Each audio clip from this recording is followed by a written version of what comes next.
J'ai trouvé des pilules contraceptives cachées dans notre salle de bain. Elle m'avait dit qu'elle avait arrêté de les prendre il y a 1 an, mais elles étaient d'actualité. Ce que j'ai découvert ensuite allait bien au-delà d'une liaison. Certaines trahisons sont plus profondes que vous ne pouvez l'imaginer. Je m'appelle Brian Carter. J'ai 45 ans et je travaille comme chef de projet informatique senior pour une entreprise technologique à Seattle. C'est un travail exigeant.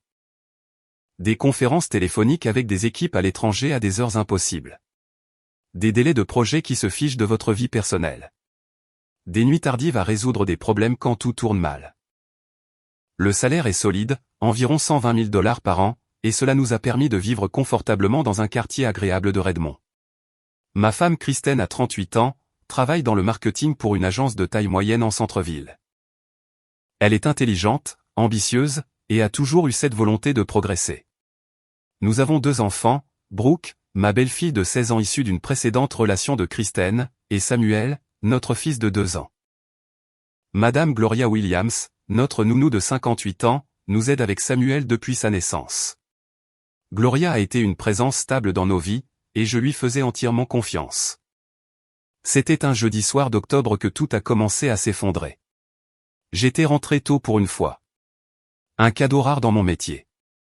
Un déploiement qui devait durer toute la soirée s'était terminé à 16 h, et je me suis retrouvé avec du temps libre inattendu.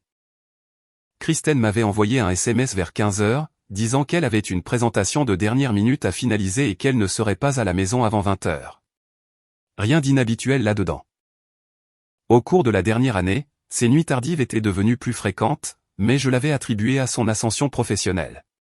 Elle avait toujours été ambitieuse, toujours à la recherche de la prochaine promotion. Brooke était chez son ami pour étudier pour les partiels, et Samuel faisait sa sieste de l'après-midi avec Madame Gloria. La maison était calme. J'ai décidé de faire une surprise à Kristen en rangeant la maison, peut-être même en préparant le dîner pour son retour. Notre salle de bain était devenue une zone sinistrée. Son côté du comptoir était encombré de bouteilles à moitié vides, de maquillage éparpillé partout, de produits capillaires se multipliant comme des lapins. Alors que je commençais à organiser, à ranger les bouteilles dans un certain ordre, j'ai fait tomber quelques articles près du fond de l'étagère. C'est là que je l'ai vu, une plaquette de pilules contraceptives cachée derrière une vieille bouteille de shampoing et une crème pour le visage qu'elle n'utilisait jamais. Je suis resté là, tenant la plaquette, mon esprit s'emballant.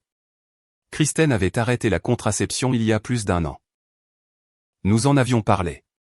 Elle avait dit qu'elle voulait une méthode naturelle, que les hormones affectaient son humeur et qu'elle était fatiguée des effets secondaires. Je n'avais pas posé de questions. Pourquoi l'aurais-je fait? Nous avions déjà Samuel, et à nos âges, nous avions convenu que nous ne voulions plus d'enfants de toute façon. Mais ces pilules n'étaient pas vieilles. J'ai vérifié les dates imprimées sur l'emballage. Elles étaient actuelles, récentes. Elle les avait prises au cours des dernières semaines. Plusieurs pilules étaient déjà sorties de leur plaquette. Mes mains ont commencé à trembler. Je me suis dit qu'il devait y avoir une explication. Peut-être que son médecin lui avait recommandé de recommencer pour une raison médicale. Peut-être était-ce pour la régulation hormonale ou quelque chose qu'elle n'avait pas encore mentionné. J'ai essayé de me convaincre que ce n'était rien, mais un œuf froid se formait dans ma poitrine, se propageant comme de l'eau glacée dans mes veines. Puis d'autres détails ont afflué. Des détails que j'avais ignorés ou écartés. La façon dont elle était devenue distante ces derniers mois, les nuits où elle prétendait être trop fatiguée ou trop stressée pour toute intimité. Son téléphone était toujours posé face contre table maintenant. Le code d'accès avait récemment été changé pour quelque chose que je ne connaissais pas. Ces événements professionnels et dîners clients qui semblaient se produire de plus en plus fréquemment.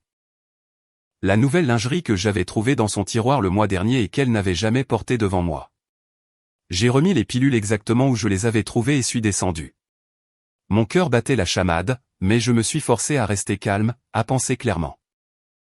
J'étais loin de me douter que la découverte de ces pilules me mènerait à révéler une trahison si profonde qu'elle briserait notre mariage à jamais. Je me tenais dans la cuisine, fixant la cuisinière sans vraiment la voir. Mon esprit s'emballait, connectant des points que j'avais ignorés pendant des mois. Les pilules à l'étage pesaient sur ma poitrine, rendant difficile de respirer normalement. Je me suis forcé à bouger, à faire quelque chose de productif en attendant que Kristen rentre. J'ai commencé à sortir des ingrédients du réfrigérateur, poitrine de poulet, légumes, pâtes. Cuisiner avait toujours été ma façon de me vider la tête. Et à ce moment-là, j'en avais plus besoin que jamais. Pendant que je travaillais, mes pensées revenaient sans cesse à la même question, pourquoi prendrait-elle la pilule si elle n'avait pas l'intention de coucher avec quelqu'un? La réponse était évidente, mais je ne voulais pas l'accepter tout de suite. Pas sans preuve. Pas sans être absolument certain. Vers 18h30, j'ai entendu la porte d'entrée s'ouvrir. Madame Gloria a annoncé qu'elle rentrait chez elle pour la soirée. Je l'ai remerciée, j'ai écouté ses pas s'éloigner et je suis retourné à la cuisinière. Samuel dormait encore à l'étage et Brooke ne serait pas rentré avant après le dîner. Il n'y avait que moi et mes pensées. Kristen est arrivée à 20h15, 15 minutes plus tard qu'elle ne l'avait dit. Elle est entrée dans la cuisine avec son sourire habituel, déposant son sac sur le comptoir. « Salut chérie », dit-elle en m'embrassant la joue. « Ça sent bon. Tu as cuisiné ?» J'ai gardé ma voix stable. « Oui, je me suis dit que je te ferais une surprise. » Longue journée, soupira-t-elle dramatiquement, s'appuyant contre le comptoir. « Tu n'as aucune idée. La présentation s'est bien passée, mais il y a eu tellement de changements de dernière minute. Je suis épuisé. » Je l'ai observée attentivement. Elle avait l'air fatiguée, c'est sûr, mais il y avait autre chose. Un éclat, presque comme si elle était en pleine euphorie. Son maquillage était toujours parfait. Sa coiffure impeccable pour quelqu'un qui avait été stressé par une présentation toute la journée. Elle avait l'air remarquablement bien apprêtée. « Comment ça s'est passé avec le client ?» ai-je demandé en servant le plat. « Très bien. En fait, je pense qu'on l'a décroché. » Elle a pris un verre de vin de la bouteille que j'avais ouverte. Justine de l'équipe de design a vraiment assuré avec les visuels. Ça nous a mis en valeur. Justine. Elle l'avait mentionné plusieurs fois ces derniers mois. Un nouveau gars dans notre équipe, plus jeune, soi-disant talentueux. J'ai noté le nom. C'est super, dis-je, en lui tendant une assiette. Tu as beaucoup travaillé avec lui ces derniers temps. Oui, il a été inestimable. Elle a pris une bouchée, sans croiser mon regard. Nous formons une bonne équipe. Je parie que oui, pensais-je, mais je gardais une expression neutre. Au lieu de cela, je dis, Samuel t'a demandé tout à l'heure. Il a dit quelque chose de drôle. Elle leva les yeux. Oh, oui. Qu'a-t-il dit? Il jouait avec ses petites voitures et n'arrêtait pas de dire quelque chose qui ressemblait à au papa de Justine. Les enfants disent les choses les plus étranges, n'est-ce pas? Je l'ai observé attentivement. Pendant une fraction de seconde, sa fourchette s'est immobilisée à mi-chemin de sa bouche. Ses yeux se sont légèrement écarquillés et je l'ai vu avaler difficilement. Puis elle a ri, mais son rire semblait forcé. C'est hilarant. Il m'a probablement entendu parler de Justine lors d'un appel professionnel ou quelque chose comme ça. Tu sais comment les enfants retiennent des choses au hasard. Oui, dis-je doucement. Ils le font vraiment. Le reste du dîner fut tendu. Elle continuait de parler de travail, de projets, de délais et de politique de bureau, mais j'en entendais à peine. J'étais trop occupé à observer son langage corporel. La façon dont elle évitait de me regarder directement. La façon dont elle vérifiait son téléphone toutes les quelques minutes. Après que nous ayons fini de manger, elle est montée se doucher. J'ai nettoyé la cuisine. Ma décision était prise. Je ne pouvais pas la confronter sans preuve. Elle nierait tout, retournerait la situation, me ferait me sentir fou de la soupçonner. J'avais vu cela arriver à des gars au travail, des femmes qui trompaient et ensuite manipulaient leur mari pour leur faire croire qu'ils étaient paranoïaques. Non, j'avais besoin de preuves. Des preuves réelles, indéniables, et j'allais les obtenir.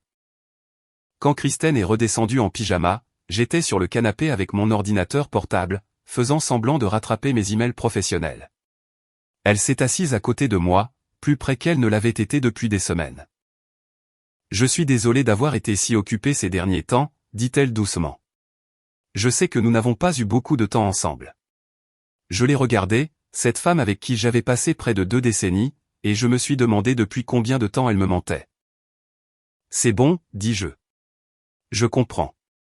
Elle a souri et a posé sa tête sur mon épaule. Cela ressemblait à une trahison. Son toucher comme du poison enveloppé d'affection. Demain, décidai-je, demain je commencerai à creuser et je ne m'arrêterai pas avant de connaître la vérité. Le vendredi matin est arrivé trop vite. J'avais à peine dormi. Mon esprit avait passé la nuit à parcourir des scénarios et des possibilités. Kristen était déjà levée quand mon réveil a sonné à 6 heures. Elle s'activait dans la salle de bain, se préparant pour le travail. J'ai écouté les bruits. La douche qui coulait, le sèche-cheveux, les tiroirs qui s'ouvraient et se fermaient. Toutes des routines matinales normales, sauf que plus rien ne semblait normal. Je me suis levé et j'ai suivi ma propre routine en pilote automatique, douche, rasage, café. Kristen est descendue, l'air soigné et professionnel dans une robe noire que je n'avais jamais vue auparavant. Elle lui allait parfaitement. Elle avait probablement coûté plus que ce qu'elle dépensait d'habitude pour ses vêtements de travail. Nouvelle robe, ai-je demandé, en gardant un ton désinvolte. Elle a jeté un coup d'œil vers le bas comme si elle était surprise. Oh, ça. Non, je l'ai depuis un moment. Je ne dois pas la porter souvent. Elle a pris sa tasse de café. J'ai cette réunion tôt, tu te souviens? Je ne serai probablement pas à la maison avant tard encore, n'est-ce pas? La grande présentation. Oui. Elle a embrassé ma joue. Une habitude qui ressemblait maintenant à de l'art de la performance. Passe une bonne journée. Je l'ai regardé partir, attendant que sa voiture quitte l'allée. Puis j'ai appelé mon patron et lui ai dit que je prenais une journée personnelle, ce que je faisais rarement. Il n'a pas posé de questions. Madame Gloria est arrivée à 8 heures pour s'occuper de Samuel. Je lui ai dit que j'avais des courses à faire et que je serais de retour dans l'après-midi. Elle m'a jeté un regard qui a duré un peu trop longtemps. Quelque chose d'incertain dans ses yeux, mais elle a juste hoché la tête. Je suis monté dans ma voiture et j'ai conduit jusqu'à l'immeuble de bureau de Kristen en centre-ville. Je me suis garé de l'autre côté de la rue, dans un parking public avec une vue dégagée sur l'entrée. C'était surréaliste de rester là, comme un personnage de mauvais film policier, mais j'avais besoin de savoir. Vers 9h30, je l'ai vue. Elle est sortie par l'entrée principale, pas seule. Un homme marchait à ses côtés, grand, probablement au début de la trentaine, portant des vêtements décontractés coûteux qui ne correspondaient pas vraiment à l'environnement d'entreprise. Ils ne se touchaient pas, mais il y avait quelque chose dans leur façon de bouger ensemble. Une familiarité qui me serra la poitrine. Ils sont montés dans sa voiture. Elle conduisait. J'ai suivi à distance, veillant à rester à quelques voitures derrière. Ils se sont dirigés vers le nord, loin du centre-ville, vers un quartier rempli de restaurants branchés et de cafés. Elle s'est garée sur un parking derrière un hôtel-boutique que je n'avais jamais remarqué auparavant. Mes mains serraient le volant si fort que mes jointures sont devenues blanches. Je l'ai vu sortir de la voiture. Justine, car je savais que c'était lui, a posé sa main sur le bas de son dos alors qu'il marchait vers l'entrée. Elle ne s'est pas écartée. Elle s'est penchée vers lui. Je suis resté assis là pendant peut-être 5 minutes, mon cœur battant dans mes oreilles. Puis j'ai saisi mon téléphone et j'ai commencé à prendre des photos. La voiture sur le parking, l'entrée de l'hôtel. J'ai même réussi à les prendre en photo à travers les fenêtres du hall, se tenant proche au comptoir d'enregistrement. C'était réel. Cela se passait vraiment. J'aurais pu faire irruption là-dedans. Une partie de moi le voulait, mais ce n'est pas comme ça qu'on gagne. C'est comme ça qu'on perd le contrôle. Qu'on se fait passer pour le méchant. Qu'on lui donne des munitions à utiliser contre soi plus tard. Non, je devais être intelligent à ce sujet. Je suis rentré chez moi, l'esprit clair pour la première fois depuis des jours. Le choc s'était dissipé, laissant place à quelque chose de froid et de concentré. Je n'allais pas la confronter tout de suite. J'allais monter un dossier si solide qu'elle ne pourrait pas s'en sortir. Quand je suis rentré à la maison, Madame Gloria était dans la cuisine avec Samuel. Elle a levé les yeux quand je suis entré et je l'ai revue. Ce regard inquiet, comme si elle savait quelque chose mais avait peur de le dire. Madame Gloria, dis-je doucement. Pouvons-nous parler? Madame Gloria s'est raidie, ses mains s'arrêtant au-dessus du sandwich qu'elle préparait pour Samuel. Pendant un instant, elle ne s'est pas retournée, et je pouvais voir la tension dans ses épaules. Monsieur Carter, dit-elle finalement, sa voix prudente. À propos de quoi? J'ai tiré une chaise à la table de la cuisine. S'il vous plaît, asseyez-vous, elle a hésité, puis a essuyé ses mains sur une serviette et s'est assise en face de moi. Samuel était dans le salon, distrait par ses dessins animés. Nous avions quelques minutes d'intimité. J'ai besoin que vous soyez honnête avec moi, dis-je, en gardant ma voix basse et stable. Avez-vous vu quelque chose d'inhabituel par ici? Quelque chose que je devrais savoir? Ses yeux se sont baissés vers la table. Elle avait 58 ans, travaillait pour nous depuis la naissance de Samuel, et je l'avais toujours traité avec respect. Mais là, je pouvais voir que vous aviez du mal avec quelque chose. Madame Gloria, s'il vous plaît. Je sais déjà que quelque chose se passe. J'ai juste besoin de comprendre toute l'histoire. Elle a pris une inspiration tremblante et quand elle a levé les yeux, il y avait des larmes dans ses yeux. Monsieur Carter, je suis tellement désolé. J'aurais dû dire quelque chose il y a des mois, mais sa voix s'est brisée. J'avais peur. Madame Carter a dit qu'elle me renverrait si je vous disais quoi que ce soit. Et j'ai besoin de ce travail. Vous comprenez? Les factures médicales de mon mari. Je comprends, dis-je doucement. Je ne vous en veux pas.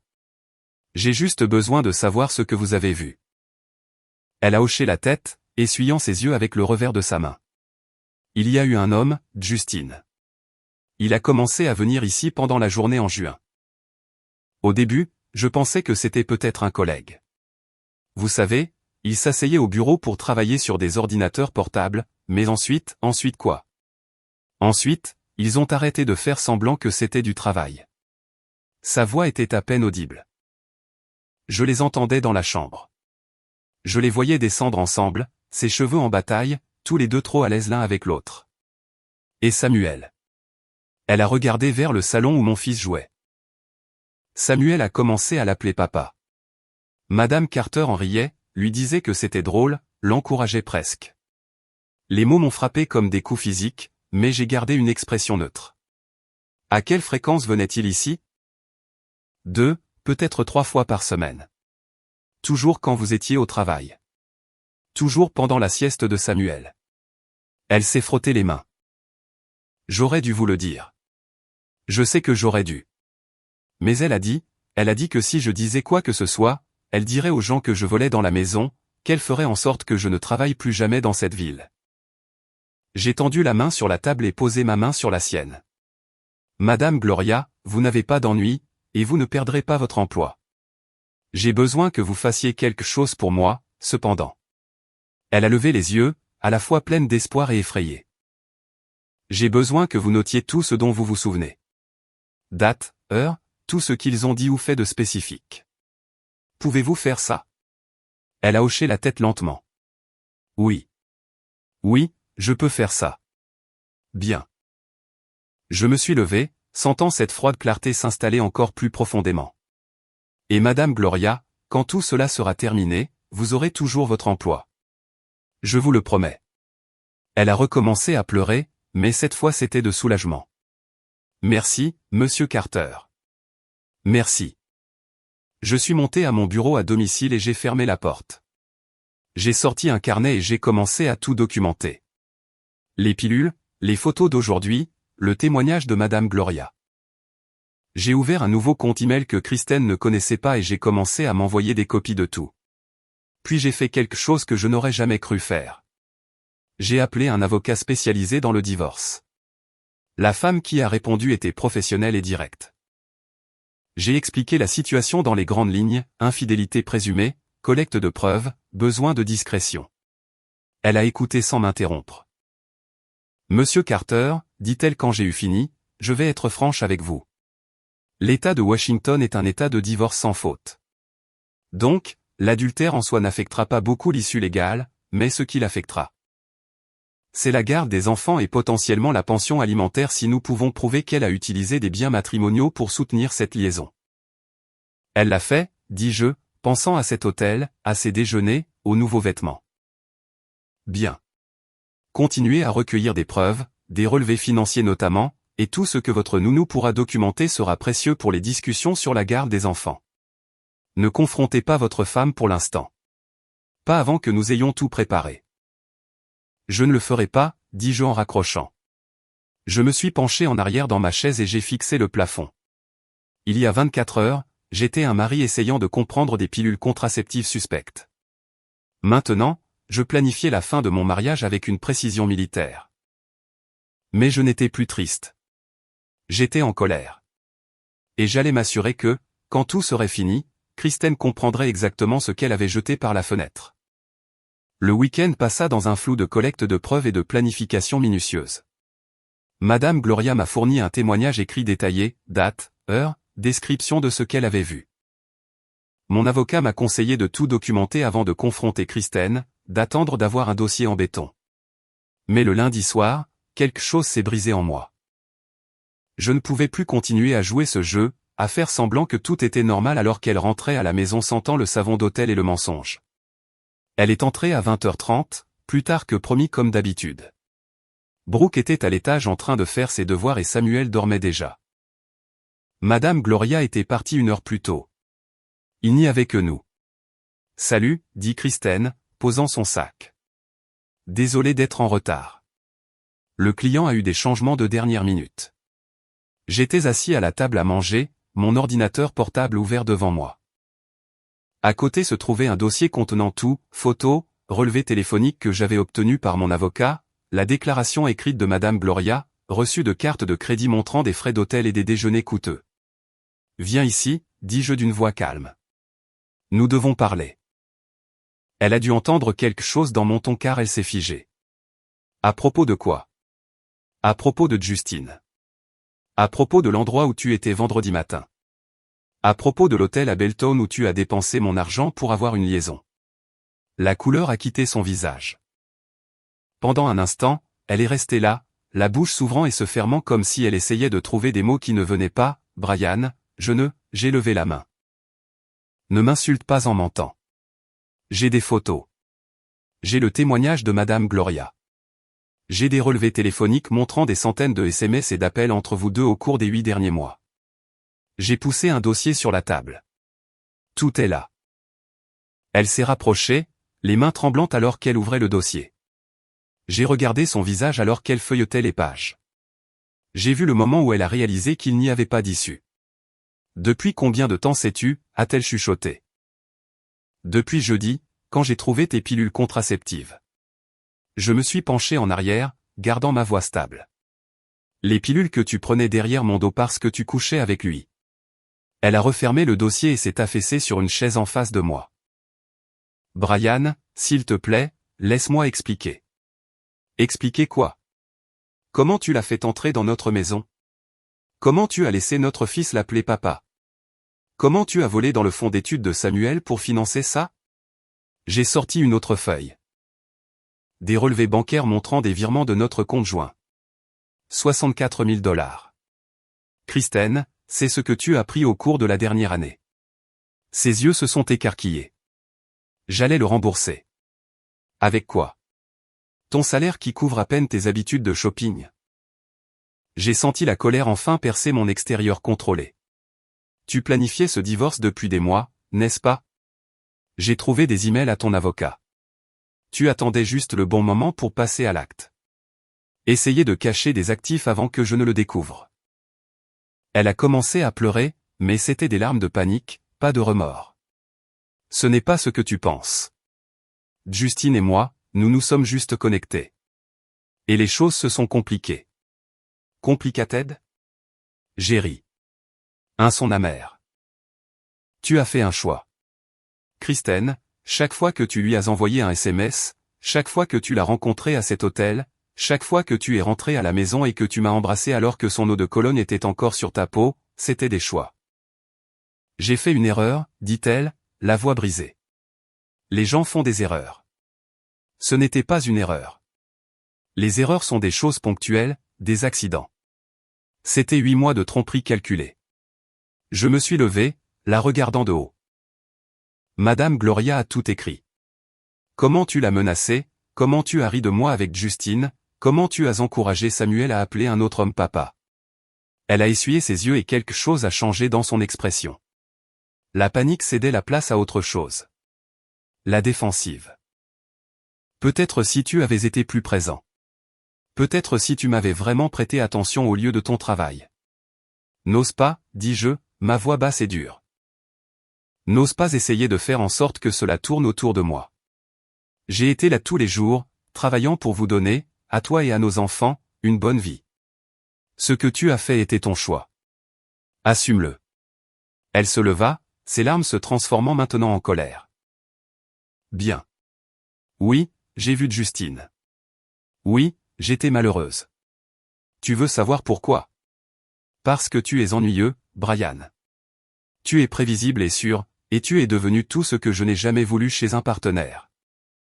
Les mots auraient dû faire mal, mais ils ne faisaient que confirmer ce que je savais déjà, qu'elle s'était désengagée de ce mariage il y a longtemps. Eh bien, dis-je doucement. Cela rend ce qui va suivre beaucoup plus facile. Ce qui va suivre, demanda-t-elle, sa voix incertaine. Le divorce? J'ai déjà parlé à un avocat. Tu recevras les papiers d'ici la fin de la semaine. Le visage de Kristen est passé de la colère à la stupeur en quelques secondes. Tu ne peux pas être sérieux. Je suis tout à fait sérieux. Et voici autre chose que tu devrais savoir. J'ai sorti un autre document de ma mallette, celui que j'avais gardé. Tu te souviens le mois dernier, quand tu m'as hurlé dessus pendant cette dispute? Quand tu as dit quelque chose sur la couleur des cheveux de Samuel, à quel point ils étaient foncés par rapport aux miens. Elle est devenue pâle. J'étais en colère. Je ne voulais pas, tu as planté cette graine. Kristen, tu m'as fait douter que Samuel soit même le mien. J'ai brandi le papier. Alors, j'ai fait un test de paternité la semaine dernière. Tu n'avais aucun droit. J'avais tous les droits. Tu me mens depuis des mois. J'avais besoin de savoir. J'ai observé attentivement son visage. Les résultats sont arrivés. Samuel est mon fils biologique. 99,98% de probabilité. Elle avait l'air confuse. Alors pourquoi me dis-tu ça? Parce que tu m'as laissé souffrir pendant 2 semaines en pensant qu'il ne l'était peut-être pas. Tu as utilisé ça contre moi. Tu l'as utilisé comme une arme. Tu m'as laissé dans le suspense alors que tu connaissais la vérité depuis le début. Je me suis penché en avant. C'est ce que tu es, Kristen. Quelqu'un qui torturerait son mari avec des doutes sur son propre enfant juste pour se sentir puissante.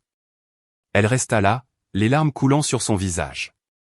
Mais je ne ressentais rien. Aucune sympathie, aucun regret, juste une froide clarté. Je veux la garde de Samuel, dis-je.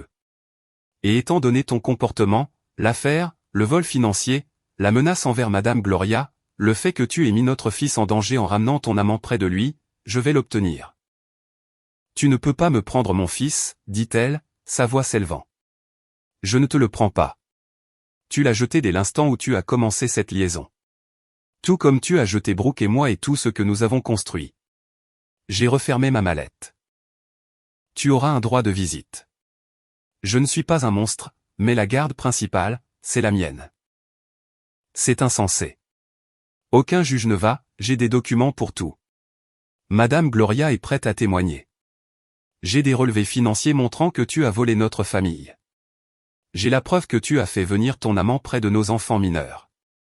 J'ai pris mon téléphone et j'ai ça. J'ai affiché une capture d'écran de conversation de groupe que Madame Gloria avait trouvée sur l'iPad de Kristen avant que je ne lui demande de documenter les choses. Une qu'elle avait accidentellement laissée ouverte pendant qu'elle chargeait dans la cuisine. Elle montrait Kristen et ses amis se moquant de moi, riant du fait que je ne savais rien de Justine, se moquant de mes tentatives pour sauver notre mariage. Kristen l'a lu et son visage s'est froissé. Comment as-tu, peu importe comment. Ce qui compte, c'est que chaque ami, chaque membre de la famille, chaque personne qui te prenait pour cette épouse et mère parfaite va voir qui tu es vraiment. Je me suis dirigé vers les escaliers. Je dors dans la chambre d'amis. Je te suggère de trouver un autre endroit où être demain. Peut-être chez Justine. Je suis sûr qu'il serait ravi de t'avoir maintenant que tout est au grand jour. Brian, s'il te plaît, m'a-t-elle appelé. On peut s'en sortir. On peut aller en thérapie. Je me suis arrêté et je me suis retourné. La thérapie ne répare pas la trahison. Elle n'efface pas 8 mois de mensonges. Et elle ne me fera certainement pas oublier que tu as mis notre fils en danger pour quelques frissons avec un type assez jeune pour être excité par des liaisons dans des chambres d'hôtel.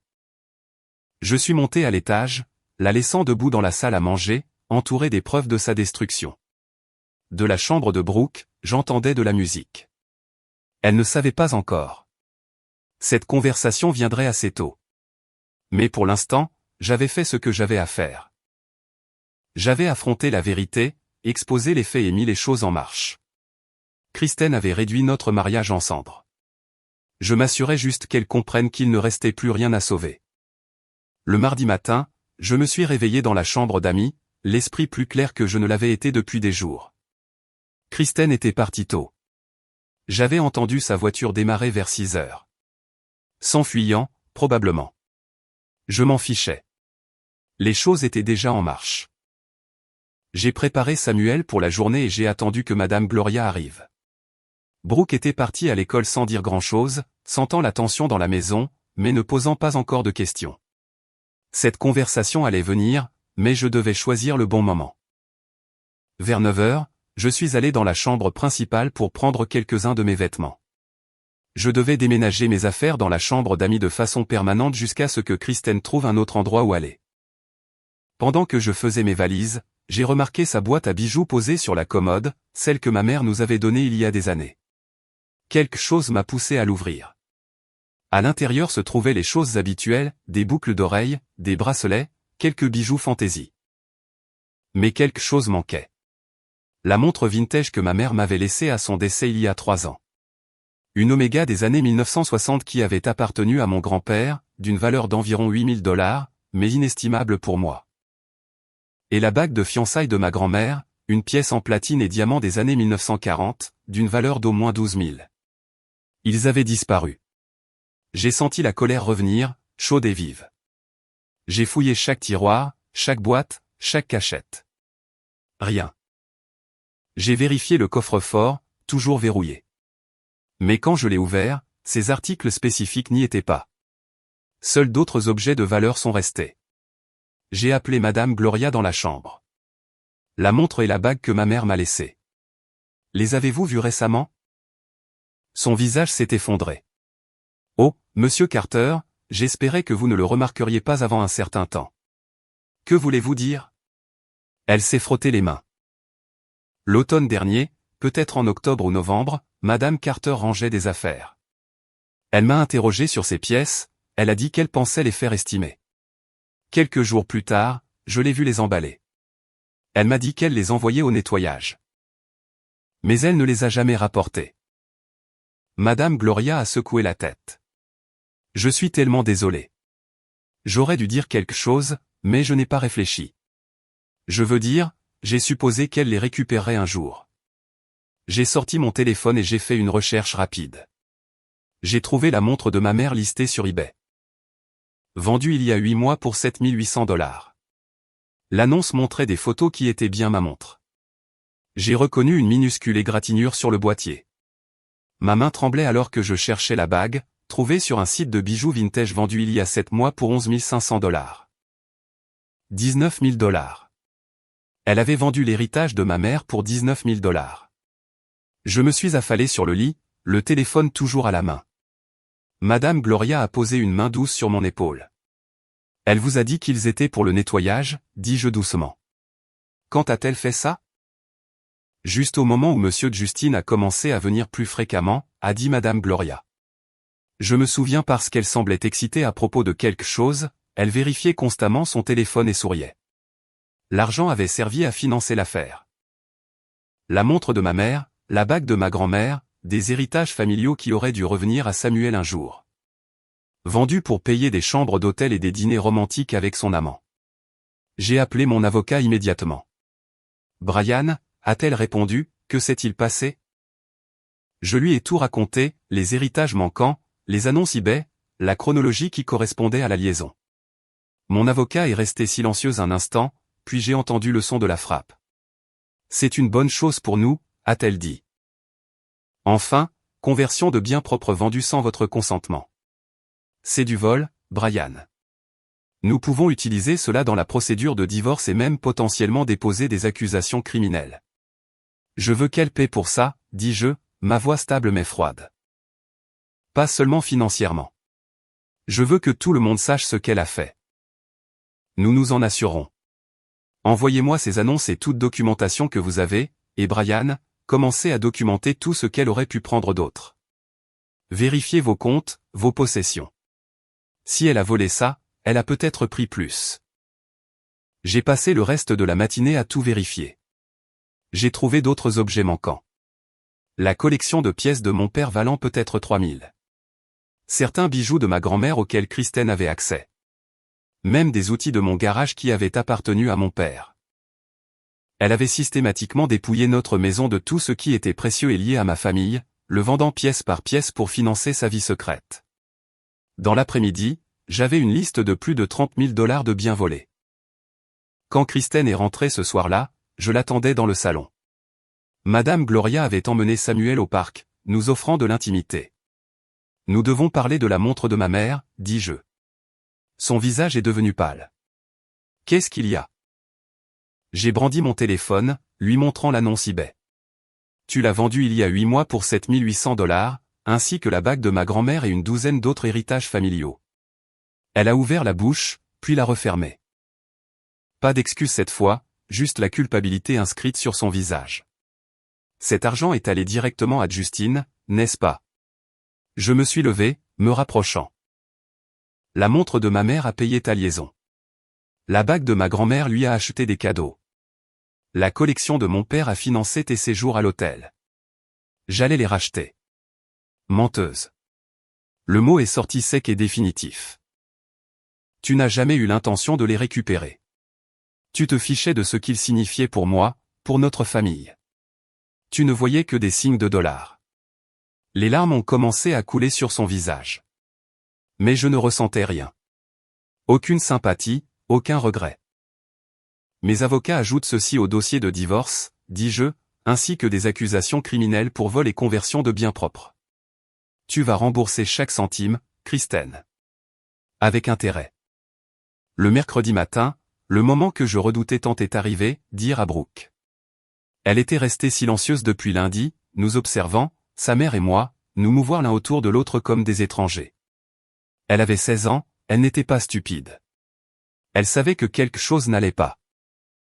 Je l'ai trouvée dans sa chambre avant l'école, assise sur son lit, son sac à dos à côté d'elle.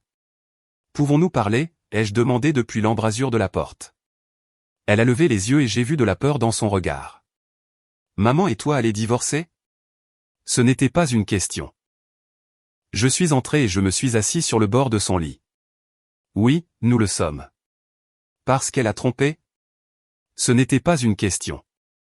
Je l'ai regardé, surpris. Comment savais-tu? Les yeux de Brooke se sont remplis de larmes. Je le savais depuis des mois, Brian. Depuis l'été dernier, je l'ai vu avec lui au centre commercial. Il se tenait la main, riait. Je ne savais pas quoi faire. L'utilisation de mon prénom, quelque chose qu'elle ne faisait que lorsqu'elle était vraiment émotive, m'a frappé fort. Pourquoi ne m'as-tu pas dit? Parce que j'avais peur. Les larmes ont débordé maintenant. Maman a dit, elle m'a dit que si je te le disais, ça détruirait notre famille. Que tu serais tellement en colère que tu nous quitterais tous les deux. Elle a dit que je devrais choisir entre vous et je ne voulais pas choisir. J'ai senti la rage monter en moi, mais j'ai gardé ma voix calme pour le bien de Brooke. Ta mère t'a manipulé. Elle t'a fait porter ce secret pour se protéger elle-même, pas pour protéger notre famille. Je suis tellement désolé. Brooke a sangloté. J'aurais dû te le dire. J'ai voulu tellement de fois, mais j'avais tellement peur. Je l'ai serré dans mes bras. Ce n'est pas ta faute. Rien de tout cela n'est ta faute. Ta mère t'a mise dans une position impossible. Elle a pleuré contre mon épaule pendant plusieurs minutes. Quand elle s'est finalement retirée, son visage était rouge et marbré. J'ai trouvé autre chose, dit-elle doucement. Elle a glissé sa main sous son oreiller et a sorti un morceau de papier plié. Maman a laissé ça sur le comptoir de la cuisine la semaine dernière. Je pense qu'elle voulait le jeter, mais je l'ai trouvé dans le recyclage.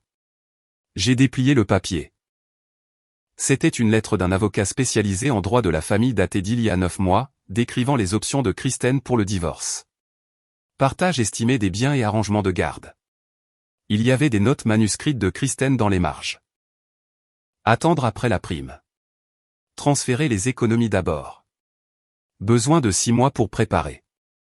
Elle planifiait cela depuis janvier. 10 mois de préparation méthodique pour me quitter, tout en faisant semblant que tout allait bien. Il y a plus, dit Brooke. Elle a sorti son téléphone et m'a montré des captures d'écran. Elle a ce groupe de discussion avec ses amis. Il parle de Justine, de toi, de tout. Je l'avais trouvé sur son iPad il y a quelques mois quand je l'avais emprunté pour faire mes devoirs. Les captures d'écran montraient exactement ce que Madame Gloria avait trouvé. Des messages se moquant de moi, riant de mon ignorance, discutant de la stratégie pour le divorce. Mais il y avait d'autres messages que je n'avais pas vus auparavant. Des messages où Kristen se plaignait aussi de Brooke. Elle pense que je suis un obstacle, dit Brooke, sa voix se brisant à nouveau. Elle a écrit qu'elle souhaitait ne pas avoir à s'occuper d'une adolescente pendant son nouveau départ. Que j'étais trop comme mon père biologique, quel qu'il soit. La cruauté de cela m'a stupéfié. Brooke, écoute-moi. Tu n'es pas un obstacle. Tu es ma fille. Pas biologiquement, mais de toutes les manières qui comptent. Elle m'a regardé, l'espoir se mêlant à son expression.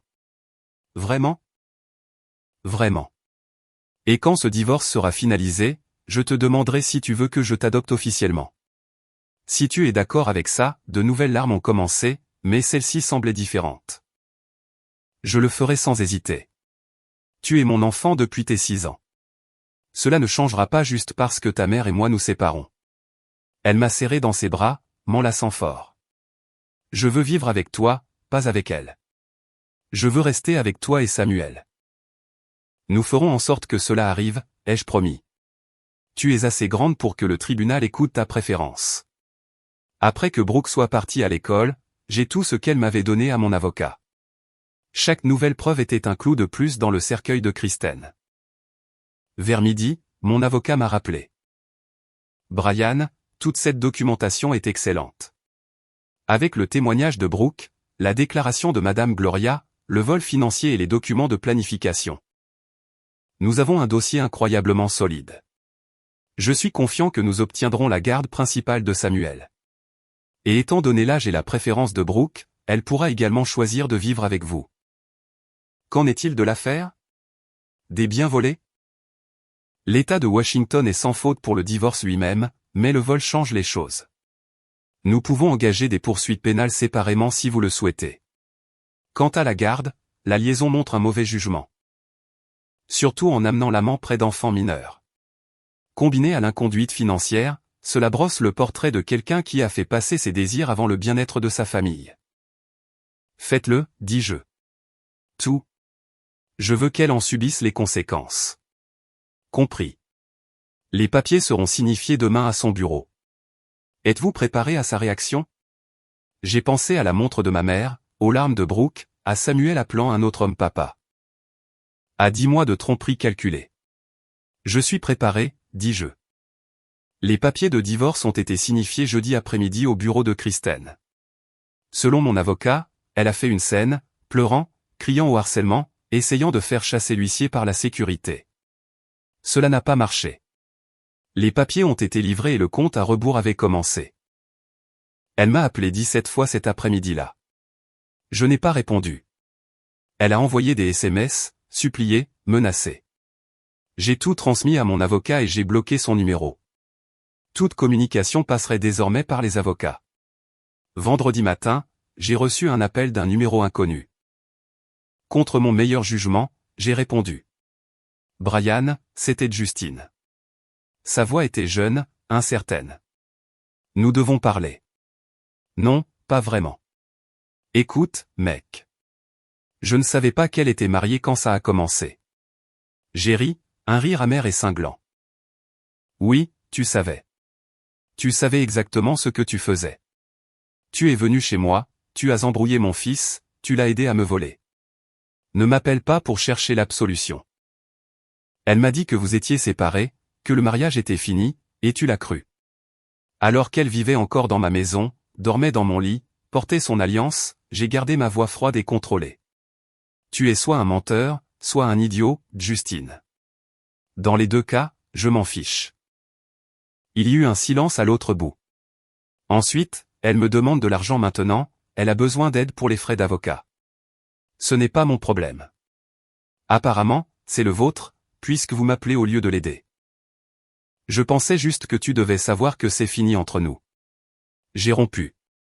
C'est trop compliqué et je ne vais pas me faire entraîner dans un divorce.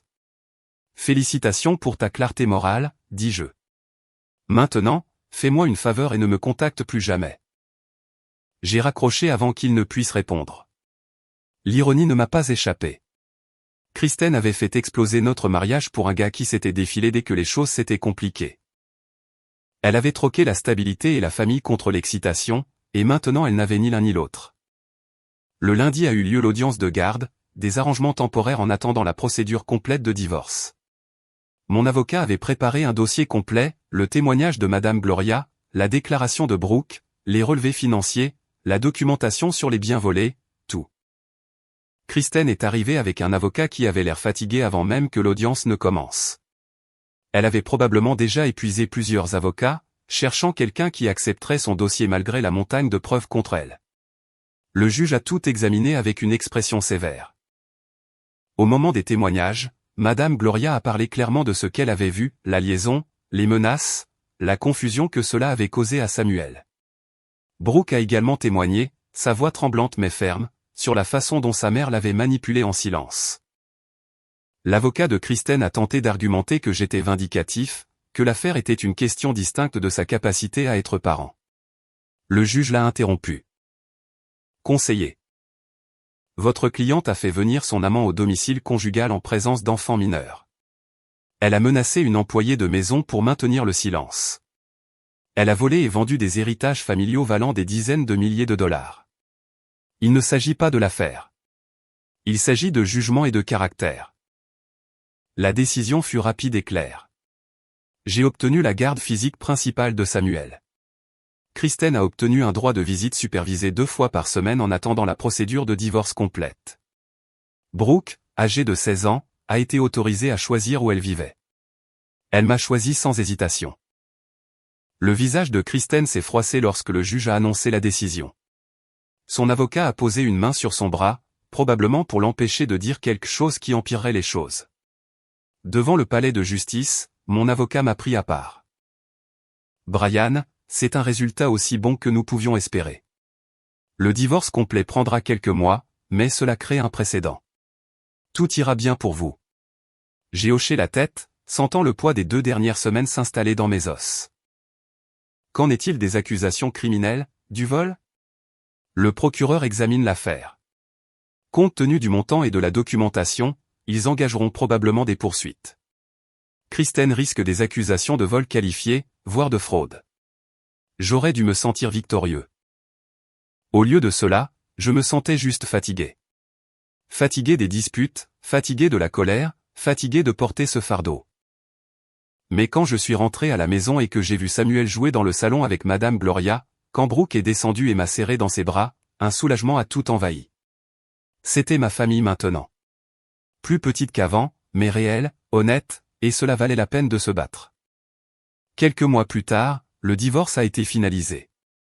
Kristen a obtenu des actifs minimes. Le tribunal a statué que son vol et sa tromperie financière justifiaient une division inégale. J'ai gardé la maison, la majeure partie de nos économies et la garde principale de Samuel. Elle a obtenu sa voiture, quelques effets personnels et un droit de visite supervisé. Les accusations criminelles ont également progressé. Kristen a plaidé coupable de vol qualifié pour éviter un procès. Elle a été condamnée à 3 ans de probation, des travaux d'intérêt général et a été sommée de payer une restitution intégrale pour tout ce qu'elle avait volé. La montre et la bague étaient parties depuis longtemps, vendues à des gens qui n'avaient aucune idée de leur histoire. Mais l'argent irait dans un fonds pour Samuel. Justin a complètement disparu de la scène. Selon des connaissances communes, il avait été transféré au bureau californien de l'entreprise, fuyant le désordre qu'il avait contribué à créer. Brooke a prospéré sans la manipulation de sa mère. Elle est sortie de sa coquille. Ses notes se sont améliorées. Elle a commencé à parler d'université, de son avenir. Et fidèle à ma parole, j'ai entamé le processus d'adoption. Elle serait légalement ma fille pour son 17e anniversaire. Samuel était trop jeune pour comprendre tout ce qui s'était passé, mais il a arrêté de demander après papa de Justine. Madame Gloria est restée patiente avec lui et lentement, la confusion s'est dissipée. Il était redevenu un enfant de 2 ans normal, heureux et aimé. Un samedi de février, Brooke m'a trouvé dans le garage, travaillant sur un projet. « Salut », dit-elle, appuyée contre l'encadrement de la porte. « Je peux te parler de quelque chose ? » Toujours. « Qu'est-ce qu'il y a ? » J'ai pensé à mon nom de famille, à le changer. Elle avait l'air nerveuse. « Pour Carter, ton nom. » J'ai posé l'outil que je tenais et lui ai accordé toute mon attention. « Tu n'es pas obligé de faire ça, Brooke. L'adoption te rend ma fille légalement. Le nom n'a pas d'importance. Ça compte pour moi, dit-elle. Je veux que les gens sachent que je suis ta fille. Pas seulement légalement, mais vraiment. Et mon père biologique. Qui qu'il soit, il n'a jamais été dans ma vie. Toi, oui. Tu es mon vrai père. Je l'ai serré dans mes bras, sentant ma gorge se serrer. Alors nous le ferons. Brooke Carter, ça sonne bien. Elle a ri, reniflant. Oui, ça sonne bien. Quelques semaines plus tard, Kristen a pris contact par l'intermédiaire de son avocat. Elle voulait s'excuser, essayer de reconstruire une sorte de relation avec les enfants. Mon avocat a conseillé la prudence, mais j'ai accepté de la laisser écrire des lettres à Brooke et Samuel. Brooke a lu la sienne et l'a jetée. Trop peu, trop tard, a-t-elle dit. J'ai gardé celle de Samuel dans un dossier. Un jour, quand il serait plus grand, il pourrait décider quoi en faire. Quant à moi, je ne cherchais pas une autre relation. Pas encore. Peut-être pas avant longtemps. J'avais mes enfants, mon travail, ma vie à reconstruire. C'était suffisant. Un soir, assis sur le porche arrière pendant que Samuel jouait dans le jardin et que Brooke faisait ses devoirs à l'intérieur, Madame Gloria m'a apporté un verre de thé glacé. « Vous vous en sortez bien, Monsieur Carter », dit-elle. « Ces enfants ont de la chance de vous avoir. » J'ai de la chance de les avoir, dis-je. Elle m'a tapoté l'épaule et est rentrée à l'intérieur. Je suis resté là, regardant Samuel chasser les papillons, écoutant la musique s'échapper de la fenêtre ouverte de Brooke et j'ai ressenti quelque chose que je n'avais pas ressenti depuis des mois. La paix. Kristen avait essayé de détruire ce que nous avions construit. Elle avait menti, volé, trahi toute confiance. Mais au final, tout ce qu'elle avait détruit, c'était elle-même. La famille que j'avais maintenant, plus petite, plus dure, était plus forte que ce que nous avions eu avant. Parce qu'elle était bâtie sur la vérité, sur des gens qui avaient choisi d'être là, qui s'étaient battus pour rester ensemble. Et cela faisait toute la différence.